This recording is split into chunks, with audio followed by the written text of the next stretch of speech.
Hello, everybody. Carrie Desberg, Chief Marketing Officer with InPartner. We make partner relationship management software, and we are lucky enough to work with some of the top corporations in the world, from Honeywell to Xerox to T-Mobile. We're really proud of that group. And one of the coolest things that happened in the last year, in 2019, we signed a cooperative agreement with Microsoft to co-market and co-sell InPartner PRM and Microsoft Dynamics 365. And we had a simple goal to accelerate direct and indirect sales with a single console. But in 2020, everything changed. The pandemic has really rocked the world for everyone. Every single element of our personal and professional lives has changed so much. And one of those things is really the speed of digital transformation. Microsoft said about 2 months ago that digital transformation that was taking 2 years is taking 2 months. And we see that everywhere. We see that in the customers who are in our prospect mix. They are absolutely so anxious to get through a digital transformation that they may have been putting off for quite some time, but they really realize how anxious they are to really make sure that they have the systems and tools to help them not only survive this period, but survive and scale and prosper as they move forward. So it's my pleasure today to introduce our speakers. Rick McCutcheon, he's a Microsoft MVP and president of Full Contact Selling. And my colleague, Gary Sabin, he is the VP of Product Management for InPartner. And today we're going to tackle that topic of digital transformation and what you can do with InPartner PRM and Dynamics 365 to get through that transformation, get through that needle, and really have the channel management technologies that you need to thrive and prosper. So without any further ado, Rick, please let me turn this over to you and we can take it from there. Thank you, Carrie. I love this subject, partner relationship management, because I've been in the dynamic space with the CRM CE side of things since really its inception in product 1.0.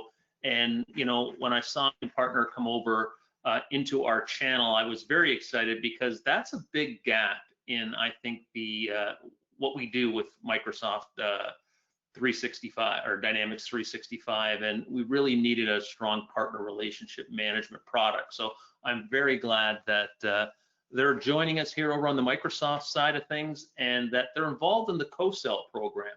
And that program is very important because globally Microsoft will be selling and supporting InPartner into the channel and into their customer base. So it's exciting news for the organization. So when we talk about PRM or partner relationship management, it's really coming of age. And I've had the pleasure of speaking with Jay McBain about this subject. And he is an analyst for Forrester Research. And if you can follow him on LinkedIn, his articles are outstanding.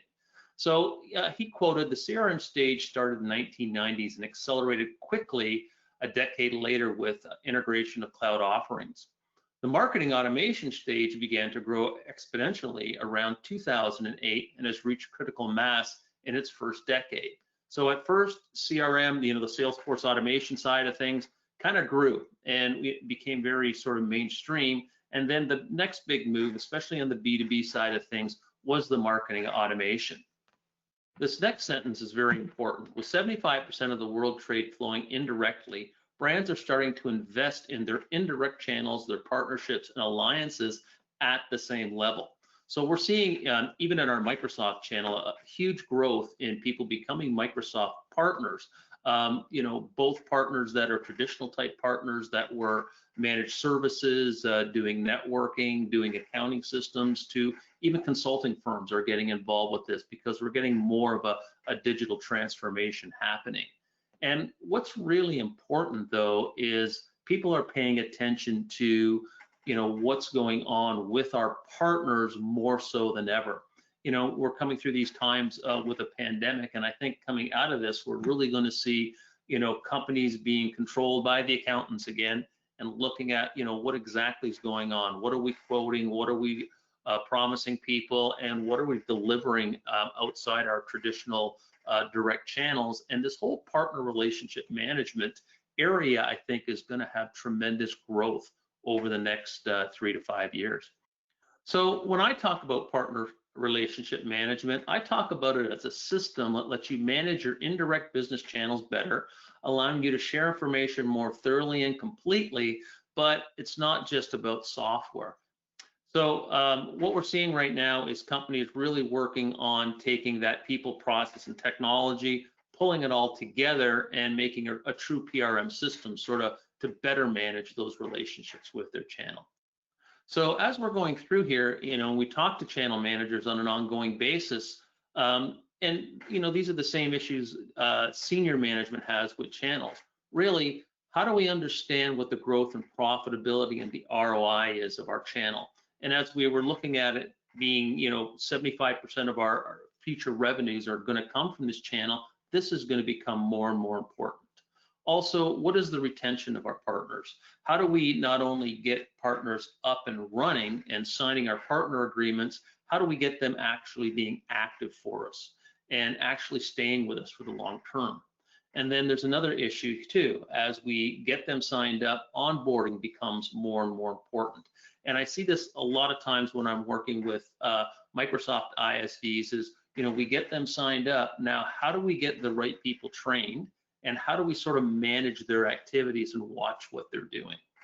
Another issue that channel partners will have is really the conflict around territories. As our partners become more global, they start selling in sort of different areas where they haven't sold before. So unless we have a system that can best manage that, the same opportunity may start popping up in, several of our territories, and it could be actually the same opportunity. And again, the next line, monitoring competitive threats, becomes really important. Even in the CRM side of things, I don't know how many times I've walked in as an MVP and trying to help somebody with their CRM system and embed a sales process in there. Even their direct team, I don't think do a real good job of understanding competitive threats and monitoring competitive threats. It's even less so when we expand that out to the channel. Like, who's our channel up against?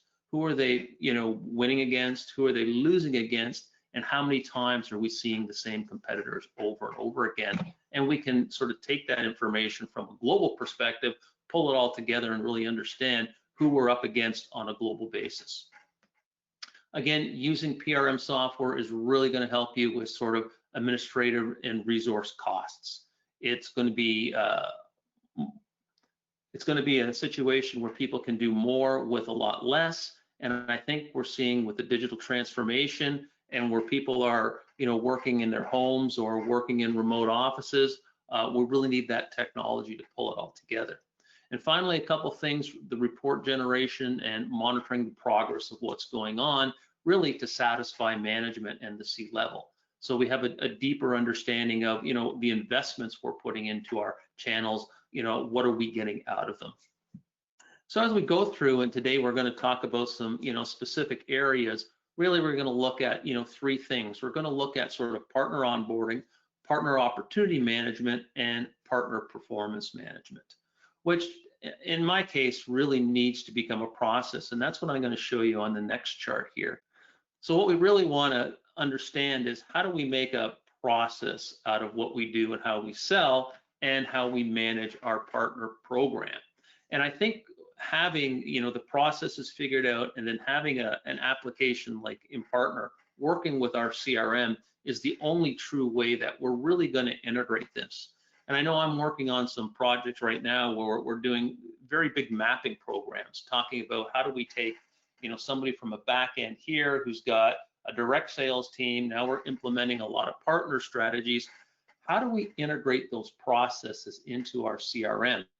And it seems like it's an easy thing at first, but without a partner relationship management portal, it's very, very difficult because we have these, we have accounts, opportunities, and contacts in our system of CRM, and we're, using those diligently to track what's going on and to add our opportunities. But when we add that dimension of a partner program to it, we could have several partners working on the same opportunity with a salesperson, right? And if we're trying to manage that on spreadsheets, that becomes very difficult and actually impossible to report on.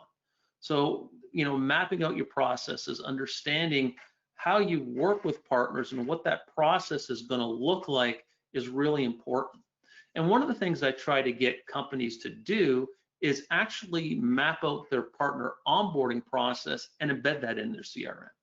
So treat it almost like an opportunity. So when I meet a partner, I'm going to sign up that partner. What is that process I go through to qualify them, to put a proposal in front of them to sell our products and services, and then actually get an agreement with them, get that partner agreement, and then how do I manage them? So this process chart is at very high level, but it kind of, talks about, we have a qualification discussion, then we have to identify the decision makers at the company, build a corporate profile for the partner, look at their business practices, look at their customer base, and look at what kind of opportunities they work on.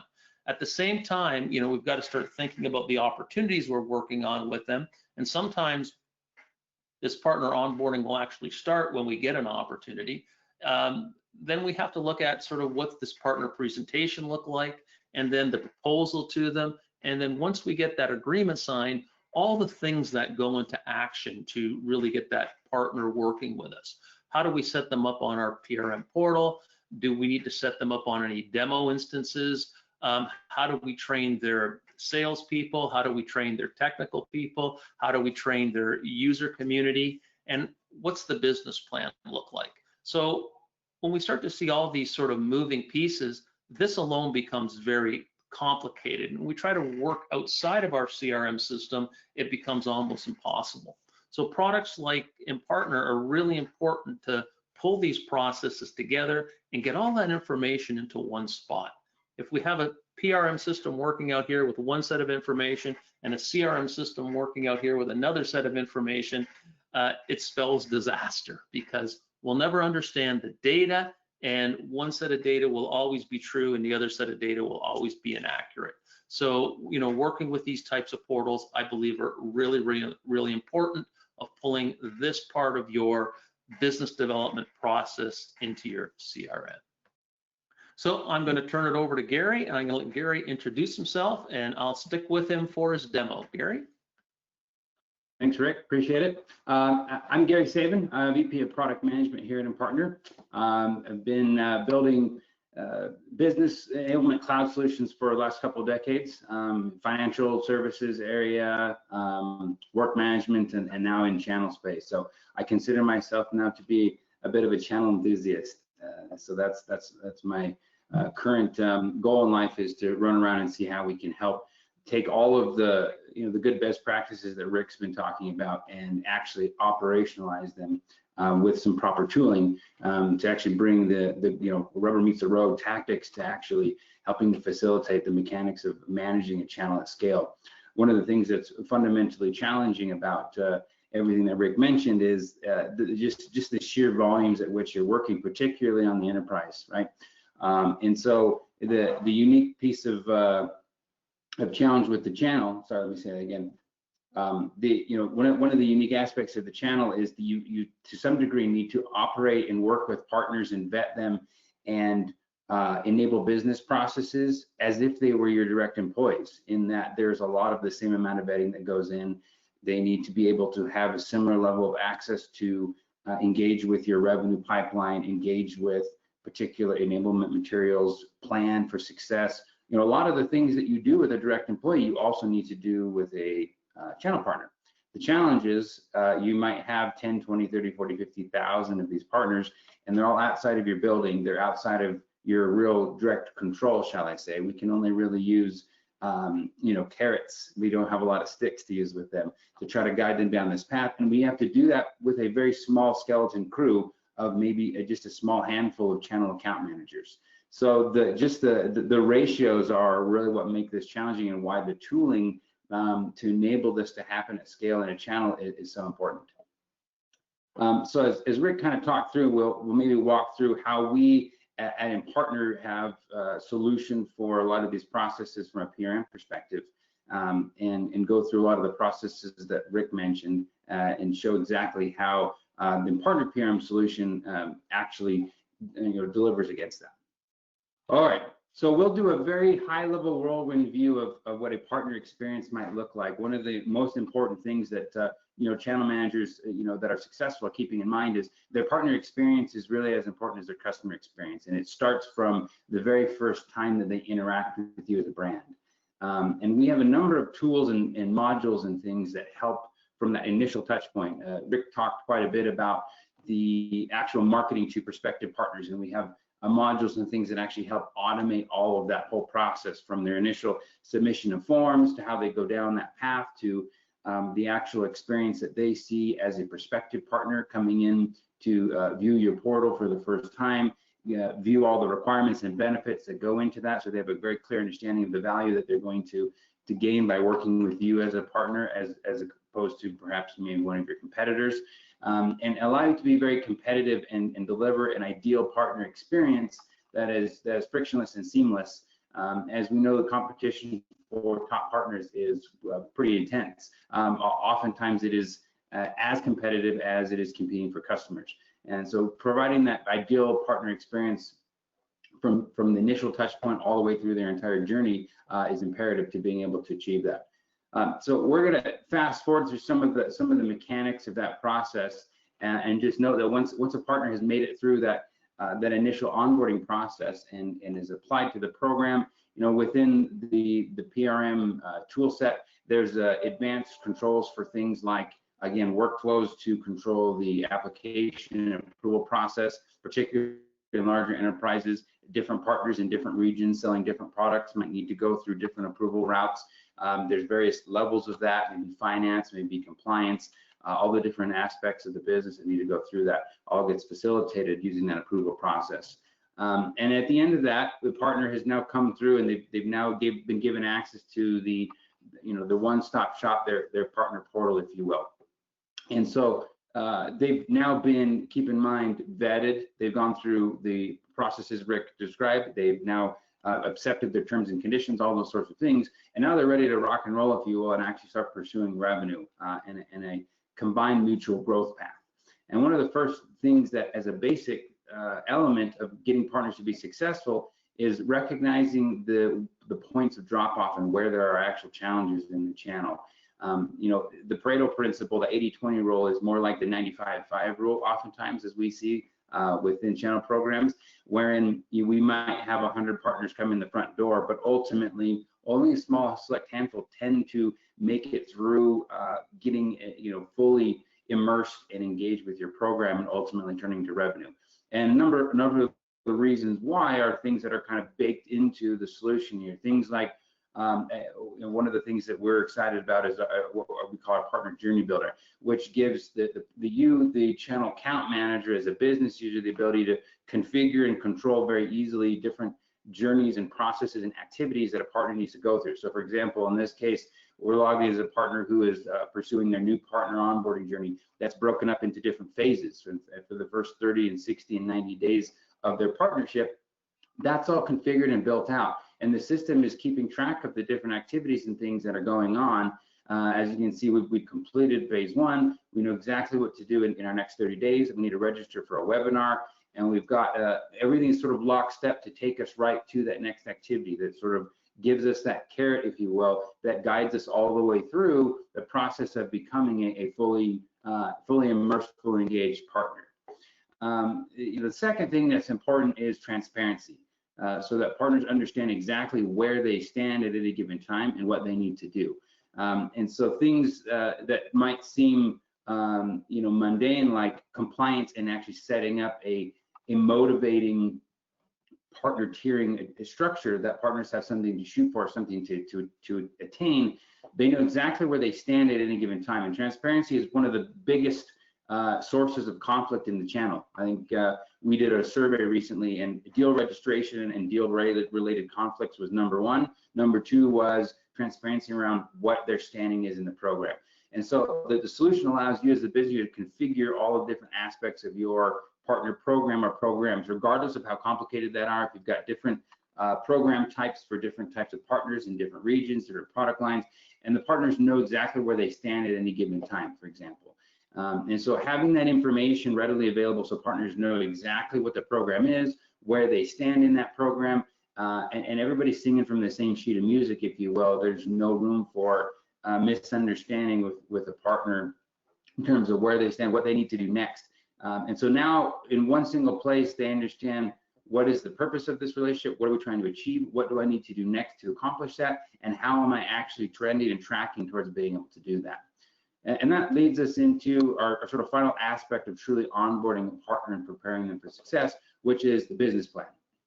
And so here we have the ability to, we look at, for example, the prior fiscal year business plan. It keeps track of all sorts of aspects of the performance and the relationship that you have with this particular partner, whether that's revenue, whether that's, and how that's broken up. You're establishing with the partner a target, a purpose for this relationship. And then you're breaking that down into how are we going to go about achieving this together? Meaning, what are the investments that you're going to make into this relationship, Mr. or Mrs. Partner, right? And then what is the investment that we as the vendor are going to make into you as a partner? Which is to say, we want you to bring deals in, but we know that if we're trying to get you to hit a certain target revenue, we need to help provide you at least a certain number of fish, if you will, right? And to augment the fish that you're going to fish for yourself. So it keeps track of every aspect, including non-financial metrics and those sorts of things, so that everybody knows what's happening with this plan. And there's of course a process that you're going to go through with that, as Rick mentioned, that's fundamental to the onboarding process, wherein you're configuring this with the partner jointly, and ultimately, that the partner has buy-off and is actually coming in and overtly approving that to actually go in and take place. So now that we have our purpose for the relationship, we know where we stand, what we're supposed to do next. Now it's about actually kind of starting to go on and actually have success and do all of the operational things now to actually drive revenue. And so starting with, being able to have all of the enablement content and things like that to help us as a partner go out and go out and sell. And so that's as simple as sometimes enablement content that we as the channel account managers or channel marketing managers are making available to partners, that they can go through and find all the relevant sales content that they need, group that into playbooks, share it with their prospects, do all those sorts of things, become certified in terms of the processes and policies and procedures of the actual channel program itself, of particular product lines, all those sorts of things.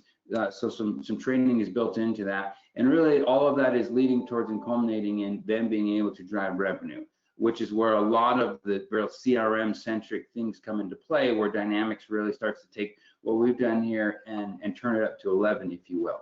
And so all of the leads and things and opportunities that you're used to managing inside of your Dynamics instance are passed through and available to partners here inside of the portal.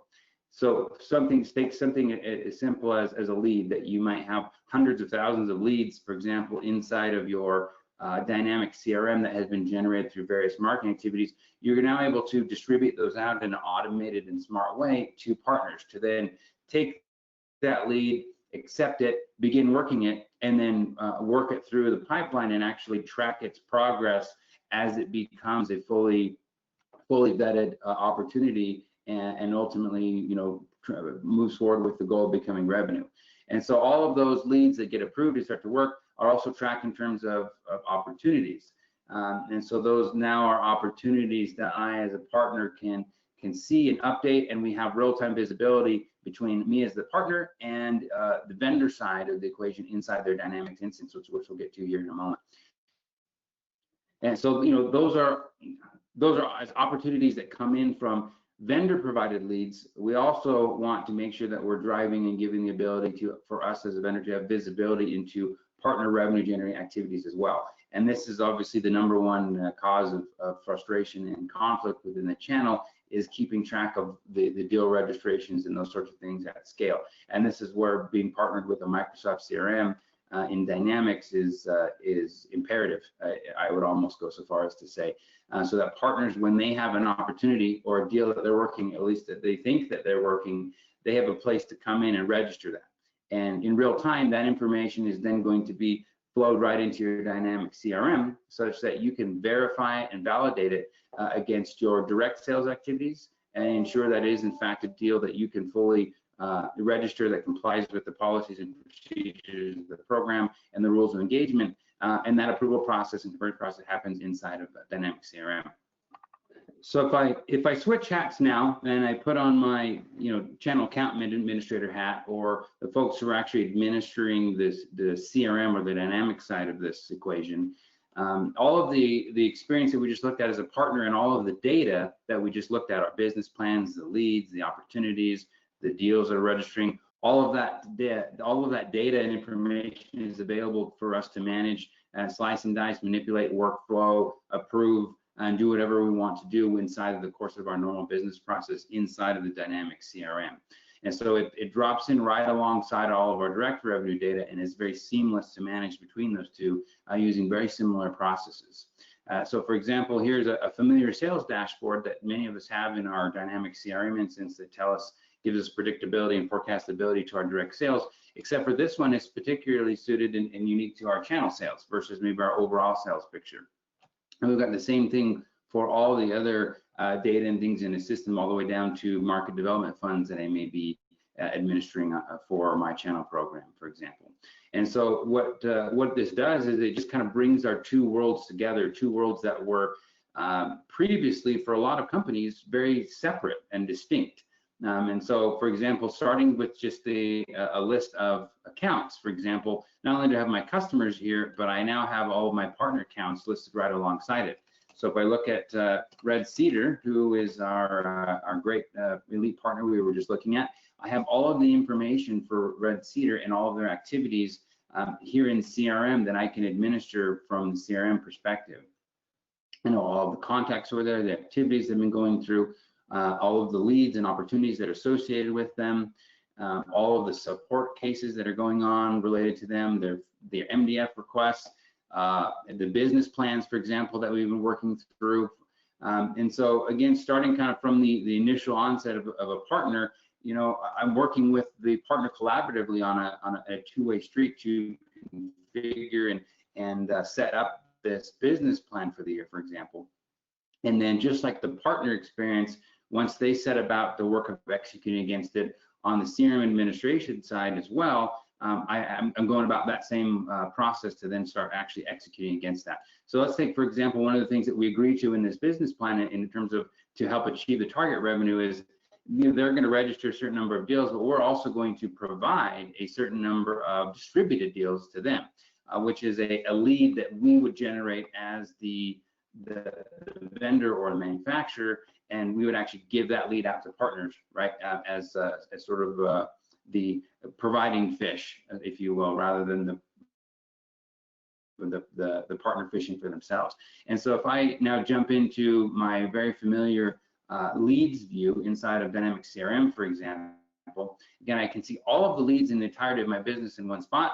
I can see particularly just the leads that are associated with partners, for example, but I'm going to go through and use very similar administrative processes to do that. And so again, these are all native entities inside of Dynamics. These are not necessarily specific to PRM in any way. So all of the workflows and processes and things that you have applied and validation rules that you have applied and configured in your dialed in Dynamics instance, and any solutions that you have installed that work with them are already working. So we haven't changed anything about the environment that you're used to working in. And so this is just a regular lead that maybe we generated in our corporate retail website.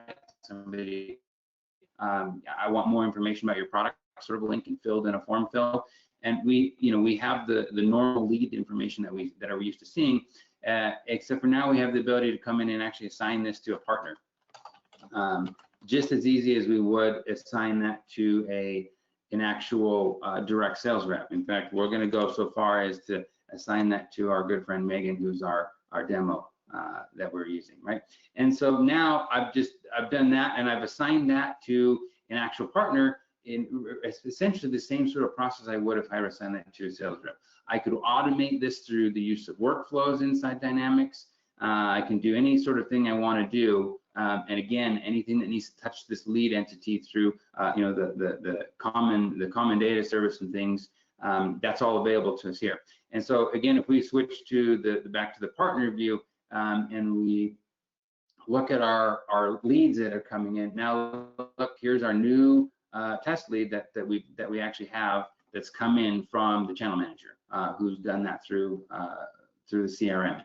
So here's that lead that we just looked at. Now as a partner can accept it, and we are following this back and forth together. Now if I go back again to my Dynamics instance, if I were to switch over to look at my opportunities, I'm going to see that same lead now coming in to where I can actually convert that over to an opportunity. So if I go to my leads here, I can look at that same lead that we were just looking at, and now I have the opportunity, depending on how I want to configure it, I can actually move that forward and be the control measure in terms of who's administering this, to then qualify that or move that through in a different process, whatever I'm going to do.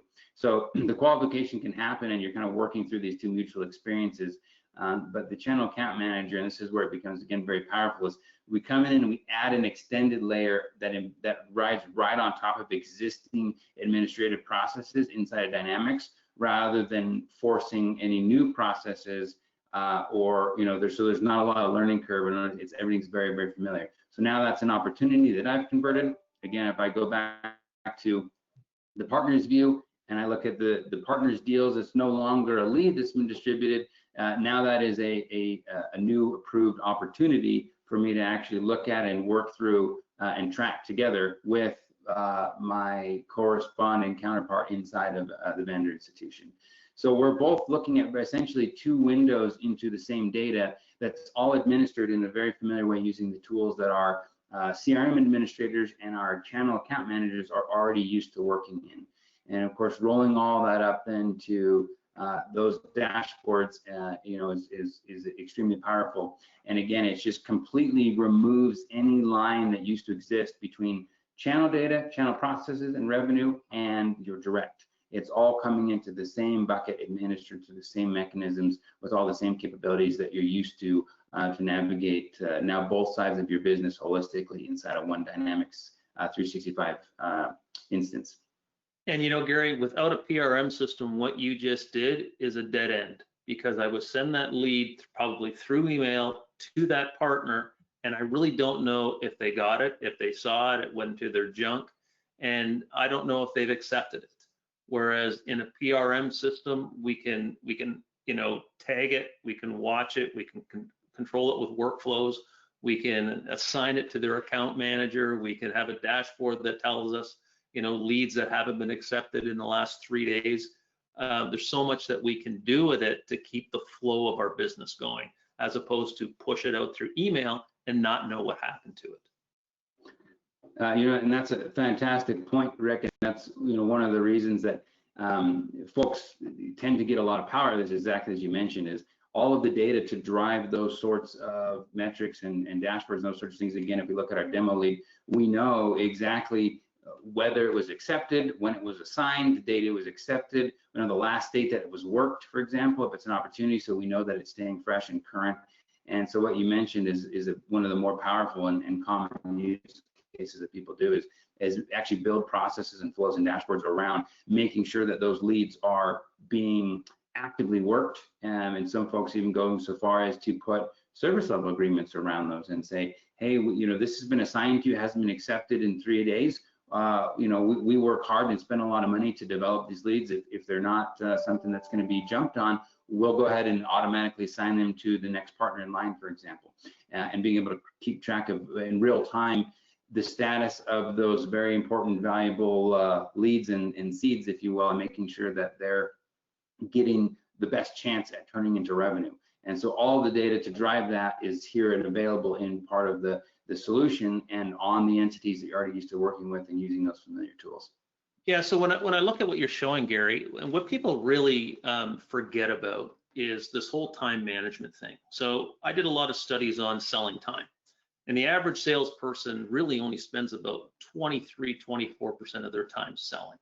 So if we look at, if I'm a channel manager, what's important to me? Well, it's important that I develop my channel and I work with people. But when I look at channel managers that aren't working with a good information system, they probably spend 80% of their time chasing information, whether it's for a partner or internally, what are my partners doing? And if we look at, you know, the integration of PRM and CRM, you know, we have real data to draw on whenever we want that information. As well, you know, when the partner needs information, using Dynamics, we can publish out what we want them to see and what we don't want them to see. You know, so it just saves, I think, a lot of time and effort between both parties, and you know, pushing and pulling information on both ends. So from a time savings, that has a great ROI, because as a channel manager, I'm now spending more time developing my channel, not managing the information for it. And from a sales side, as a partner, you know, I'm getting real information. So here's my account. I sold these opportunities. How many reorders did they have? How many customer service tickets have they had? You know, I get real information just like I'm an employee of the company going into service your account. So I think it takes the level of the whole thing up quite a bit. Absolutely, and I like what you said there, and I think that's one of the important things is really the goal behind PRM, for example, is so that we can take away all of the overhead, if you will, the operational sort of aspects of things that channel account managers spend so much time worrying about and focusing on, so that they can focus on the actual cultivation and strategic development of those partners, sort of automate the stuff that doesn't need to have the human touch, so then they can focus on humanizing the rest. And having all of that, you know, easily accessible and at your fingertips, if you will. You know, in real world scenarios, we see a lot of folks do things like QBRs, right? And if you look at what happens in these QBRs with these partners, they spend, you know, the first half hour of their hour-long slot discussing and reviewing, well, what's your status and how come I'm gold instead of being elite like I was last quarter? And having that information just here to say, well, here's what happened, you know, at the end of last fiscal, these were the numbers, and you're looking at the same thing. That's now not even a discussion, rather than a 30-minute sort of debate. And then, you know, we're able to be right here in CRM and look up their account and just see, well, here's your opportunities, let's review them together. All of those sorts of things, which, you know, it never ceases to actually surprise me. So if any of them listening today is thinking, gosh, we're kind of still doing this on spreadsheets, or we're chasing people around, and you know, my channel account managers really aren't filling strategic roles right now. They're running around like gophers. They're chasing down partners, getting them to sign agreements, reminding them to register a deal, asking them if they got their lead, all those sorts of things that kind of go away. And that's sort of the goal here. And so, like I say, folks are in good company. We're never cease to be surprised as we go through working with clients and channel programs who are trying to take that next level. Even very large multinational billion-dollar corporations are managing a lot of this stuff manually and feeling pretty overwhelmed, and so many things get lost in, you know, fall through the cracks. You know, hundreds of thousands of, if not millions of dollars in revenue just gets lost in terms of, you know, just a lead that you lose track of, that you called up a partner and said I had a great lead. It's just not traceable, right? And so just little things like having the ability to expire a lead, for example, when you give a lead out to a partner, you can keep track of that. If that lead is getting too old or outside of the service level agreement, you can say, hey, it's been a week, nothing's happened with this lead. We're getting notifications here. We're going to pull that back and give it to another partner who wants it. And so those sorts of things, we implemented just that particular piece of the pie, if you will, of the puzzle for a manufacturer in the Midwest. And I think their first quarter, they found that they generated about $300,000 in revenue just from not losing track of those things, right? And they're just that the scales, a team of 6 or 8 simply can't manage those with spreadsheets, no matter how sharp they are, how good their, you know, their planning software is, right? And so that's really what it's about, is freeing the channel managers from all of that stuff, so they can really work on finding that next superstar partner and developing that relationship and developing their capabilities to go out and engage with the market and drive revenue for them. So I've been to a point where I've, you know, when an organization is saying you've got to ban spreadsheets from your sales team because they've got a CRM system here that they're not putting data in and all this stuff on spreadsheets. And when we look at channel data, you know, we get things cleaned up in a CRM system where we're actually doing sort of time and territory management. We can get it down to a point where are your people traveling? What are they doing? What are their outputs? How are the accounts doing? We got all great data. And then we've got partner data sitting over here. And the only thing I know about my partner data is how much I sold last quarter, right? That's it, you know, and how much am I going to sell next quarter? I can't get into it and actually start to manage, the territories. Most companies, it's funny when I'm dealing partner relationship management, most companies don't even know who their customers are, how many customers in these territories. So having that next layer of information for a big chunk of their business, the ROI is absolutely tremendous on that information, on that data. Forget about processes and what people do. Just alone, the ROI on the data is in the hundreds of thousands, if not millions of dollars.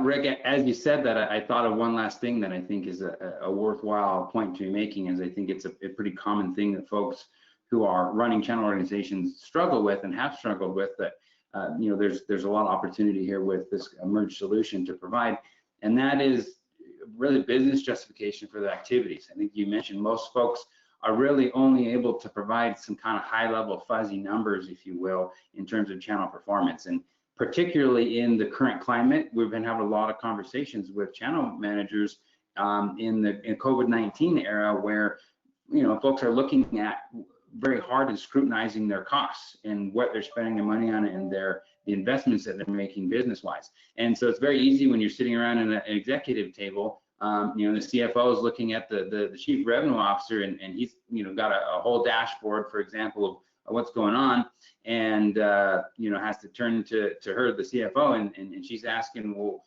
what's the ROI? If I give you $1, how many dollars do you get back, right? And you CRO can very easily point to and say, if you give us $1, we'll give you $5 back. And oftentimes the VP of channels, she's sitting there and she's not necessarily able to answer the same question with the same confidence and level of data. It's very fuzzy. And so it becomes very hard to justify additional investment in a channel and those sorts of things. And it's one of the reasons, we've seen a little bit of cyclicality in terms of the support for channel can kind of ebb and flow within an organization. And a lot of that is driven by the fact that there's less concrete visibility and ROI and metrics behind that, to where you can actually say it at as granular level as you can with direct sales. Give me $1, I'll give you back 8, and here's how, and here's who it runs through, and here's which partner should get it, and all those sorts of things. That generally has been missing from that conversation. So you're trying to justify your existence by saying, give me $1, and I promise somehow at the end of a quarter we'll be able to see that all of the channel related stuff resulted in a net gain, but I can't quite tell you exactly how much it's going to be, nor what partners are going to drive it, but I assure you it'll be there somehow. And that's not a very compelling argument to be making when we're talking about $1 million decisions in an austere environment like we are with coronavirus today. So I think that's a big help for a lot of folks who are running channel programs to solve that visibility and perception and ROI, predictability, and traceability challenge. And what's a real challenge to what you're talking about is, let's say I've got global territories I'm dealing with channel. I've got some spreadsheet over here and a spreadsheet over there and a spreadsheet over here.